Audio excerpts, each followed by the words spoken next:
Mana bugun biz lavash xamiridan mazali nonushta tayyorlaymiz. Uning uchun kerak bo'ladi lavash to'til xamiri dumaloqdan, bitta bodring, yarimta pomidor, 100 gram sir, uni tyorkadan chiqazib oldim katta tishidan.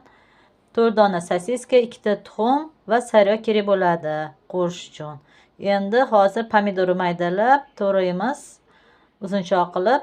Keyin sosikamizdan to'g'rab, tuxumni chaqib, unga tuz aralashtirib olamiz. Mana sosiskani to'g'rab oldik, tuxum chaqib, ozgina tuz bilan aralashtirib oldik, pomidorni to'g'radik. Endi hozir skirotkaga sariyog' solamiz.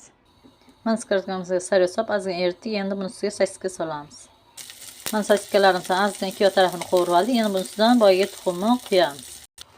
Mana tuxumni quydik, ozginasini quydik. Mana shu skirotkamizdan ellagancha qolgani qoladi. Qolganini keyingisiga qilamiz.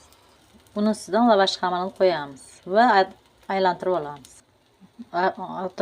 Orqasini aylantirib olganimizda shunga chiroyli bo'lib chiqadi. Endi buni orasiga pitsaning sirini bir yoq tarafiga solamiz va pomidor bodringimizni ham solamiz. Mana pomidor bodringni bir yoq chetiga qo'yib oldik. Endi buni ustidan sir qo'yamiz. Mana sirlarni ham qo'yib oldik. Endi buni ikkiga buklab ozgina qopqog'ini yopamiz. Skorotkamizni mana buklab qo'ydik. Endi nomiga 1 minutga qopqog'ini yopamiz. Mana shunaqa tez tayyor bo'ladi. Juda ham mazali, to'yimli, sirlar oqib turadi.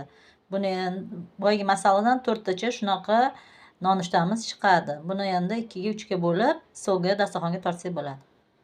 Mana shunaqa sirlar oqib chiqadi, zo'r bo'lib. Rosa ham bo'lmas, yeydigan nonushta bo'ladi.